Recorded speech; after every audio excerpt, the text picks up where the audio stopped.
కనుక ఆ గౌరీ అనబడేటటువంటిది ఎంత గొప్పదో చూడండి. మనకి ఇప్పటికీ ఎటువంటి వారి గురించి చెప్పుకుంటామంటే, లోకంలో రెండు రకాలుగానే స్త్రీ పురుషులు దాంపత్యమునందు వ్యవహరించాలి. స్త్రీ గొప్పతనమేమి అంటే, ఆడది వివాహం అయ్యేంత వరకు యోగ్యుడైన పురుషుణ్ణి భర్తగా కటాక్షించమని భగవంతుణ్ణి ప్రార్థన చేస్తుంది. వివాహం అయిపోయిన తర్వాత భర్తయే పరమాత్మ అని ఉపాసన చేస్తుంది. పురుషుడు రెండు చెయ్యాలి. ఒకటి గురువుని ఉపాసన చెయ్యాలి, రెండు పరమేశ్వరుణ్ణి ఉపాసన చెయ్యాలి. ఈ రెండిటి యందు వైక్లభ్యము పనికిరాదు. గురువుని ఉపాసన చేసేటప్పుడు గురువు గారి దగ్గర నువ్వు నడువడి నేర్చుకోవాలి, గురువు గారికి నువ్వు నడువడి నేర్పే ప్రయత్నం చేయకూడదు. అలాగే ఈశ్వరుణ్ణి నువ్వు స్తోత్రం చేసేటప్పుడు ఆయన వలన నేను అనుగ్రహింపబడుతున్నాను, నా యొక్క సంకల్ప బలమునకు భగవంతుని యొక్క అనుగ్రహము కూడా తోడవ్వాలన్న భావన పురుషుడి యందు ఎప్పుడూ ఉండాలి. ఇదే సీతమ్మ తల్లి అడుగుతుంది సుందరకాండలో. కశ్చిత్ పురుషకారంచ దైవంచ ప్రతిపద్యతే అని అడిగింది. ప్రయత్నమును దైవముతో విడిచిపెట్టకుండా రాముడు కలుపుతూ ఉన్నాడా అని అడిగింది. ఎందుకని ఒకసారి దశరథ సంకల్పం వీగిపోయింది. ఈ రెండిటినీ సమన్వయం చేసుకుంటూ జీవితంలో వెళ్ళగలుగుతున్నాడా? ఇది మగవాడికి అందం, అది స్త్రీకి అందం. ఇటువంటి వారిద్దరూ సంసారంలో కలిసి నడిస్తే లోకానికే అందాన్ని ఇవ్వగలిగినటువంటి బిడ్డలు పుడతారు. మీరు చూడండి, నేను మీకు ఇటువంటి ఉదాహరణ ఒకటి చూపించకపోతే పార్వతీ పరమేశ్వరానుగ్రహంతో అటువంటి దాంపత్యాలు ఉండేవి అనడానికి నేను ఒక ఉదాహరణ చూపిస్తేనే నా మనసు తృప్తి పడుతుంది. భార్య యొక్క గొప్పతనాన్ని ఎవరు చెప్పాలండి? భార్య గొప్పతనం చెప్పాలంటే ఆవిడ ఇంత గొప్పది అని లోకం చెప్పడం కాదు, క్లబ్బులు చెప్పడం కాదు, సొసైటీలు చెప్పడం కాదు, బిరుదులు ఇవ్వడం కాదు, లేకపోతే పదవులు తెచ్చుకోవడం కాదు, అవి కాదు. నా భార్య ఇంత గొప్పది అని తన భర్త పొంగిపోయిన నాడు, అది ఆవిడ యొక్క ఉపాసనకి భర్తని ఎంత అనుగమించిందన్న దానికి కితాబ్.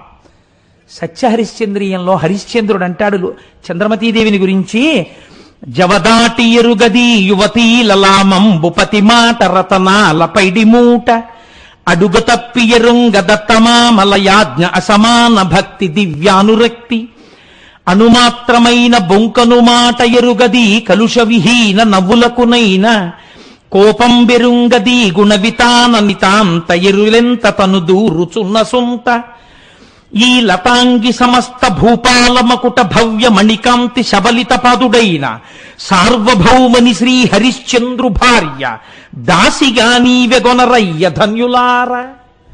కాశీపట్టణంలో తన భార్యని అమ్మకానికి పెట్టినప్పుడు చెప్తాడు, ఈవిడ్ని ముందమ్మేయడం నేను నా సమస్త సుఖశాంతులను పోగొట్టుకుంటున్నాననడానికి గుర్తు. ఈవిడ ఎవరో తెలుసా? జవదాటి ఎరుగది యువతీ లలామం బుపతి మాట రతనాల పైడి మూట. భర్త మాట రతనాల మూట ఈమెకి. ఎన్నడూ జవదాటి ఎరుగదు. నేను ఇది చెయ్యి అంటే అలా కుదరదు అని అన్న సందర్భం లేదు. భార్య గొప్పతనాన్ని భర్త ఆవిష్కరిస్తున్నాడు. అడుగు తప్పియరుంగదత్తమా మలయాజ్ఞ అసమాన భక్తి దివ్యానురక్తి. ఇప్పుడు ఆవిడ్ని బానిసగా కొనుక్కోవడానికి యోగ్యమైన లక్షణాలు చెప్తున్నాడా? ఆవిడ దూరం అయిపోతోందన్న బెంగ చేత ఆవిడే వెళ్ళిపోయిన నాడు తన ప్రాణమే వెళ్ళిపోతోందని బాధపడుతూ మాట్లాడుతున్నాడా? ఇది గౌరీ తపస్సుకి గౌరీ పూజకి ఫలితం. అణుమాత్రమైన బొంకను మాట ఎరుగది కలుష విహీన నవ్వులకునైన. ఆయన సత్యహరిశ్చంద్రుడు.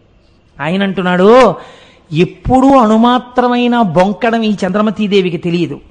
కోపం బెరుంగది గుణవితాన నితాంత ఎరులెంత తను జూరుచున్న సొంత. ఇతరులు తనున్ని తిడుతున్నా తిరిగి తిట్టడం తెలియనటువంటి కాంత ఈ లతాంగి సమస్త భూపాలమకుట భవ్యమణి కాంతి శబలిత పాదుడైన సార్వభౌముని శ్రీహరిశ్చంద్రు భార్య దాసిగా నీపెగొనరయ్య ధన్యులార. ఇటువంటి ఆవిడ చేత దాస్యమును చేయించుకున్నవాడెవడో, ఇంతటి మహాపతివ్రతని దాసిగా పొందినవాడు ధన్యుడు. ఎవరొచ్చి పుచ్చుకోవాలండి? ఈశ్వరుడు పుచ్చుకున్నాడు. ఎవరు అంతటి మహాపతివ్రతంతో దాష్టీకం చేయించుకోగలిగిన మొనగాడు? ఆవిడ ఎంత గొప్పదో, భారతదేశంలో అమ్మవారిని ఉపాసన చేసి భర్త అడుగుజాడలలో నడిచినటువంటి స్త్రీలు ఈ జాతికి ఎంత వన్నె తెచ్చారో చూడండి. ఆయన చెప్పుకున్నాడు, సాధ్వి ఈవిడే లేకపోతే నా బ్రతుకెక్కడుందన్నాడు. ఒక చోట ఆవిడ గురించి చెప్తూ, నీవే కదా నాకు ఇఖిలేప్సితంబులు అవగతంబులు నర్చు కల్పతరు. భార్య అంటే ఏమిటో చెప్పుకున్నాడు. నీవు నాకు సమస్త సుఖములను ఇచ్చినటువంటి కల్పతరువు, నీవు నాకు నిత్య సత్యయశంబు దరిజేర్చుచుండెడి ధైర్యలక్ష్మి. అందుకని విశ్రాంతి స్థానం అన్నారు. ఆయన ఏదో కంగారులో ఉండి బెంగతో ఉంటే ఆయన్ని సూటిపోటీ మాటలు అనమని కాదు. నాకు నిత్య సత్యయశంబు, నువ్వు నా కీర్తికి కారణం. దరిచేర్చుచుండెడి ధైర్యలక్ష్మి, నేనెప్పుడైనా మనస్సునందు కుపితుడనైతే బెంగ పెట్టుకుంటే నన్ను దరిచేర్చిన ధైర్యలక్ష్మివి. ఘోర దావానలము నుండి మమ్ము రక్షించిన మానవతివి. అరణ్యంలో అగ్నిహోత్రం వస్తే మమ్మల్ని రక్షించావు. మౌని రుణబాధ తొలగించి పరువు నిల్పిన ఎట్టి భవ్యమతివి. నిన్ను అమ్మేస్తే వచ్చిన డబ్బుతో నేను ఆ డబ్బు తిరిగి చెల్లిస్తే నన్ను రుణ విముక్తుణ్ణి చేసి నువ్వు దాసిగా వెళ్ళిపోతున్నటువంటి భవ్యమతివి. నీవే కదా నా నిధానంబు, నీవే కావే నా కుల విభూషణంబవు నలిననయన. అమరునే నాకు 1000 జన్మలకునైనా నిన్ను వంటి సతీ మణి నెలతమిన్న. 1000 జన్మలకైనా మళ్ళీ నీలాంటి భార్య దొరుకుతుందా చంద్రమతి అన్నాడు. పతిని ఉపాసన చేసినటువంటి వాళ్ళు ప్రకృతిని శాసించారండి. మన దేశంలో ఈ దేశానికి గౌరవం రావడానికి ప్రధానమైన కారణము స్త్రీలే. అరణ్యంలో వెళ్ళిపోతుంటే హరిశ్చంద్రుడు, చంద్రమతీదేవి, లోహితాస్యుడు, ఆ తర్వాత విశ్వామిత్రుని శిష్యుడు నక్షత్రకుడును అగ్నిహోత్రం అరణ్యమంతా అంటుకుంది.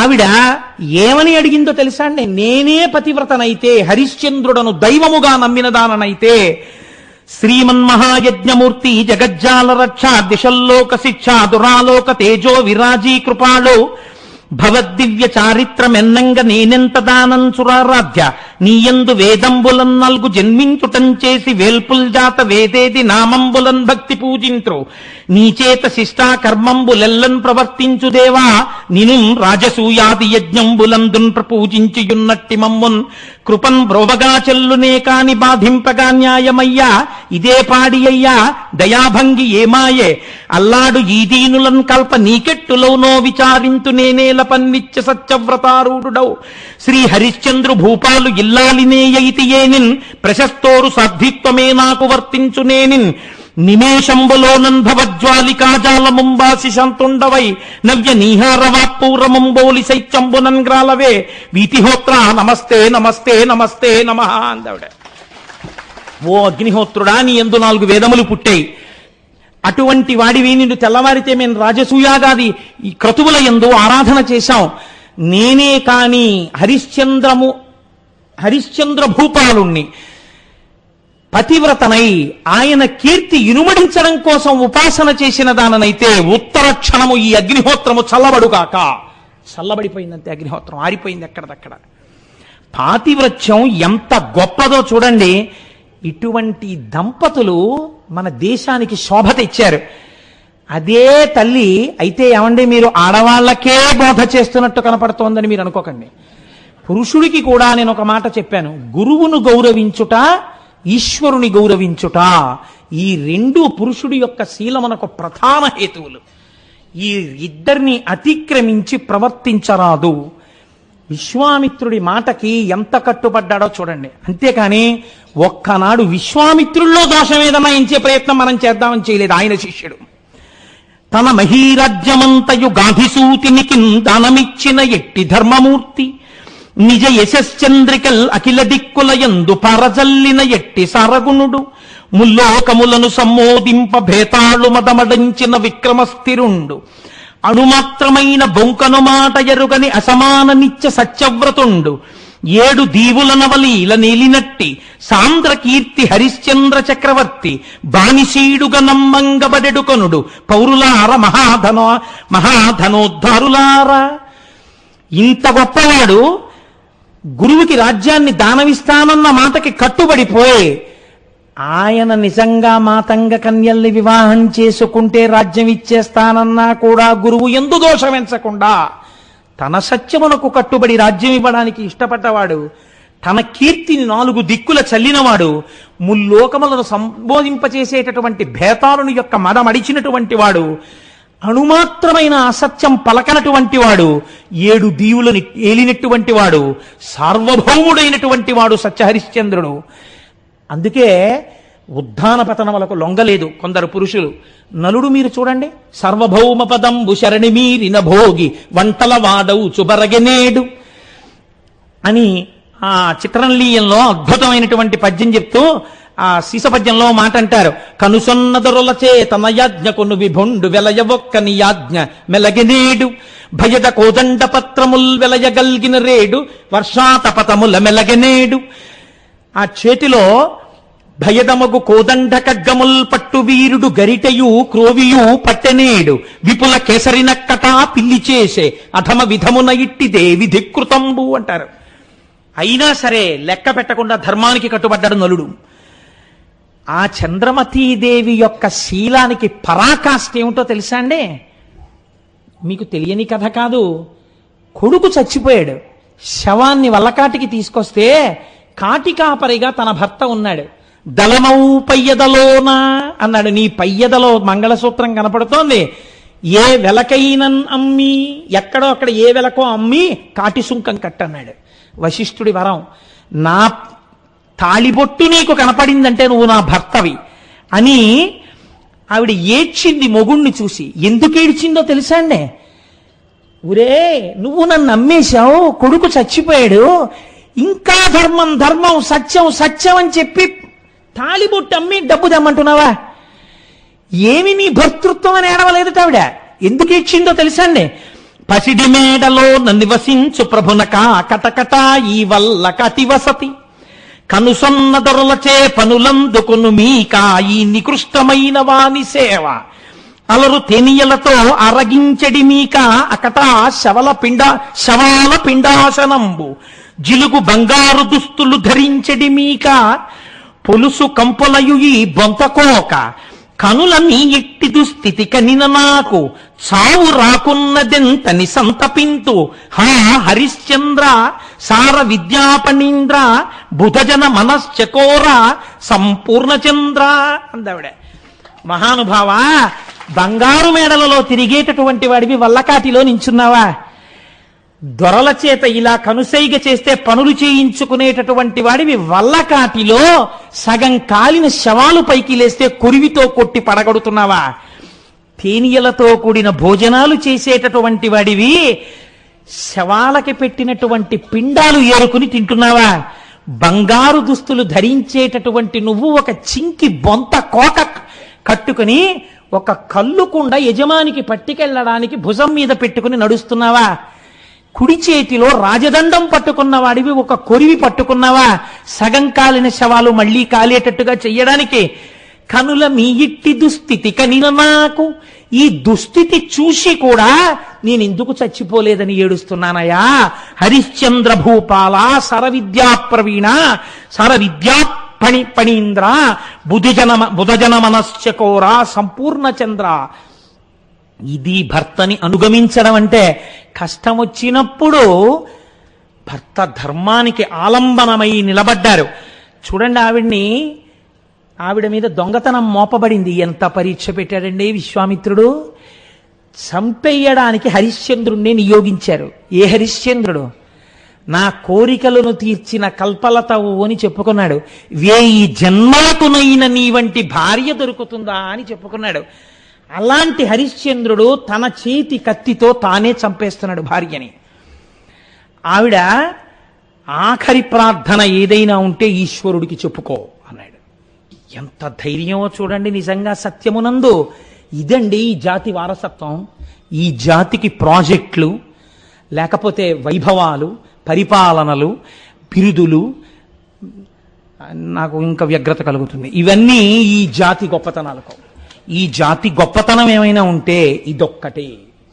దీనికోసం వెంపర్లాడే దేశాలు, దీని ముందు మోకరిల్లే దేశాలన్నీ. ఆవిడ ఆఖరి కోరిక ఈశ్వరుణ్ణి అడిగింది. ఇది ఏ నా కడసారి ప్రార్థనము తండ్రి సర్వభూతేశ. కాశీ విశ్వనాథుడిని అడుగుతోంది. నే నే ఎదనే మోక్షపదంబు కోర ఇక ఎన్నే జన్మముల్ నాకు నీ వదవంచేగుదు అన్ని జన్మములకిట్లో నిత్య సత్యవ్రతున్ సదత్కార్య విచార ధీరుని హరిశ్చంద్రున్ పతించేయుమి. ఈశ్వరుణ్ణి ఆవిడ అడిగింది కాశీలో చచ్చిపోయిన వాడికి మోక్షం. ఈశ్వర, నేను మాత్రం మనస్సులో మోక్షమును కోరట్లేదు. మోక్షం కోసం అందరూ కాశీ పరిగెడితే నాకు మోక్షం ఇమ్మని విశ్వనాథ మిమ్మల్ని నేను అడగట్లేదు. నాకేం కావాలో తెలుసా? నాకు ఎన్ని వేల జన్మలైనా రాని, నాకు కావలసింది ఒక్కటే. ఏమిటో తెలుసా నాకు కావలసింది? సదత్కార్య విచారధీరుని హరిశ్చంద్రున్ పతించేయుమి. ఇదిగో నా కంఠాన్ని ఉత్తరించడానికి కత్తి ఎత్తిన నా భర్త ఉన్నాడే, ఇంత ధర్మమూర్తి, సత్యవ్రతాన్ని నిష్టగా పాటించేవాడు, ఈయనకే భార్యగా చేయి తండ్రి అంది. లోకం కోసం విషం తాగేటటువంటి మహాపురుషుని యొక్క ఇల్లాలైన మహాపతివ్రత అయిన సర్వమంగళ గౌరిగా కూర్చుంటే ఈ వంక అడ్డు పెట్టి నీ పతితో ఇంత మాట అనిపించుకోవడం ఇష్టం లేనిది నీకే కాదమ్మా, మాకు కూడా మేమలా అనువర్తించే శక్తిని మాకు కృప చెయ్యమని నీ కూతురు గౌరీదేవిని ఉపాసన చెయ్యడానికి అమ్మ నీకొక రూపం ఇచ్చిందిరా. ఇది లోక కళ్యాణం కాదా? తల్లిదండ్రులు ఇలా అయితే పిల్లలు అలా కాకుండా ఎందుకుంటారు? పిల్లలది అదే సంస్కారం అవుతుందన్నారు మా స్వామి చంద్రశేఖర పరమాచార్య. కాబట్టి చూడండి, బిడ్డలు అలా అవుతారని ఏమిటి? లోహితాస్యుడి ధర్మనిరతి చూడండి. పావు కరిచి నోటి వెంట నురగలొస్తూ చచ్చిపోతున్నాడు. చుట్టూ ఆ బ్రహ్మచారులు ఉన్నారు. ఆయన అంటాడు, జగయ్యనని కొట్టునో గురుండట మిమ్ము ఇచటనుండక ఇంటికెగరయ్య అతిభక్తి మీకు లోహితుడంపినాడని ఈ కుశల్ గురున కందీయరయ్య సదయై నారాకెదురుచూ చెడి తల్లికి నా దుగతి వచీంపరయ్య ఏ దిక్కులేక నేనే లోకమనియున్న జనని దుఃఖము బాపి మనుపరయ్య వీలుగానున్న గురు ఒప్పుకోలు మీద అమ్మనొకసారి చూచి పొమ్మందురయ్య విషము తలకెక్కె నేను జీవింపనయ్య కడకిదే మీకు నమస్కారమయ్య. మీరు ఆ పాత్ర చిత్రణకి మనస్సు కదిలిపోతుంది కదండి. నిజంగా ఏమి ధర్మనిరతండి, ఎంత గొప్పతనం అండి అది. నిజంగా ఓ పిల్లవాడు శరీరం పడిపోతుంటే ఆ బ్రహ్మచారుల్ని పిలిచి జాగయ్యనని కొట్టునో గురుండిట మిమ్ము ఇచట ఉండక ఇంటికెగరయ్య. మీరు ఇక్కడే ఉండిపోతే ఆలస్యం అయిపోయిందని గురువుగారు కొడతారేమో, వెళ్ళిపోండి. అతిభక్తి మీకు లోహితుడంపినాడని ఈ కుశల్ గురున కందీయరయ్య. భక్తితో గురువుకిచ్చాడని లోహితాస్యుడు ఈ దర్భలు గురువు గారికి ఇవ్వండి. సదయై నారాకెదురు చూచెడి తల్లికి నాదు గతి వచీంపరయ్య. పిల్లాడొస్తాడని ఎదురు చూసే మా అమ్మ చంద్రమతీదేవికి నా యొక్క గతిని ఒక్కసారి చెప్పండి. ఏ దిక్కులేక నేనే లోకమనియున్న జనని దుఃఖము బాపి మనుపరయ్య. నేనే దిక్కని మా అమ్మ నమ్ముకునుంది. మా అమ్మ దుఃఖాన్ని ఉపశమింప చెయ్యండి మీ మాటలతో. అమ్మని చూడాలనుంది, తాను వెళ్ళలేడు. ఈ మాట తెలిసి ప్రాణం పోయే లోపల అమ్మ రాలేదు. ఎందుకని? అమ్ముడు పోయింది దాసిగా. వాళ్ళు పంపితే తప్ప రాలేదు.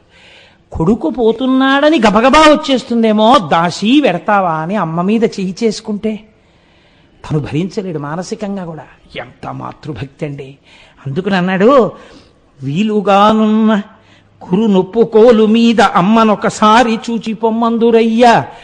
ఒక్కసారి గురువు ఒప్పుకుంటే మా అమ్మనొక్కసారి వచ్చి నన్ను చూసి వెళ్ళమనండి. విషము తలకెక్కే. సరే, ఇంక నేను ఈ పద్యం గురించి నేను ఇక వ్యాఖ్యానం చెయ్యలేను.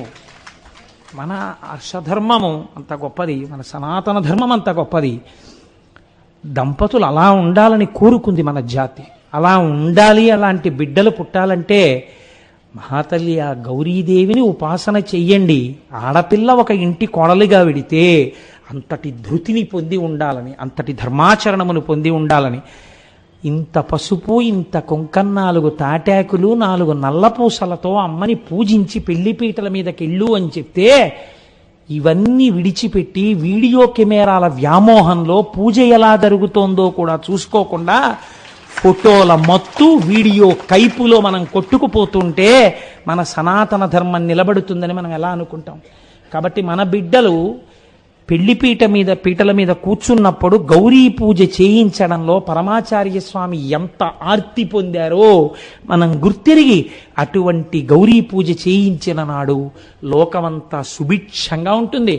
ఒక హరిశ్చంద్రుడు, ఒక చంద్రమతి, ఒక లోహితాస్యుడు, ఇంత చక్కటి కుటుంబాలు కలిగి మళ్ళీ సనాతన ధర్మము పరిఢవిల్లి లోకమంతటి చేత శ్లాఘింపబడుతుంది. ఆ వ్యాఘ్రమునకు ఒక విచిత్రం జరిగింది. వ్యాఘ్రం వదలకూడదు కదండి. ఆ పులిని కూడా మందరపర్వతం దగ్గరికి తీసుకెళ్ళింది అమ్మవారు.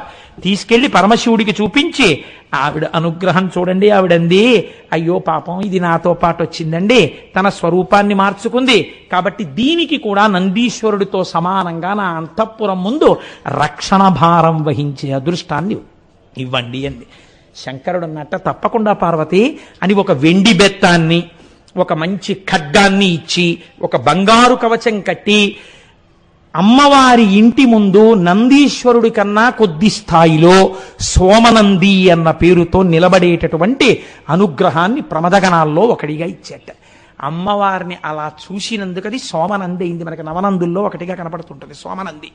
కాబట్టి ఈ సోమనంది వృత్తాంతం, ఈ గౌరి వృత్తాంతం, కౌశికీ వృత్తాంతం, రాక్షస సంహారం ఎవరు వింటున్నారో వాళ్ళందరికీ అమ్మవారి అనుగ్రహం చేత చక్కటి ఆనుకూల్యముతో కూడిన దాంపత్యము సిద్ధించి ఏ ఇబ్బందులు రాకుండా స్త్రీలు పసుపు కుంకాలతో 10 కాలం ఉండి లోకమంతా సుభిక్షంగా, సంతోషంగా, ఆనందంగా ఉంటుందని పెద్దలు విశ్వసించి పలికిన పలుకు.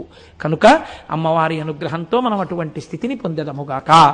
రేపటి రోజున కూడా అమ్మవారి అవతారములకు సంబంధించినటువంటి కొన్ని విశేషాలని మీకు విజ్ఞాపన చేస్తాను.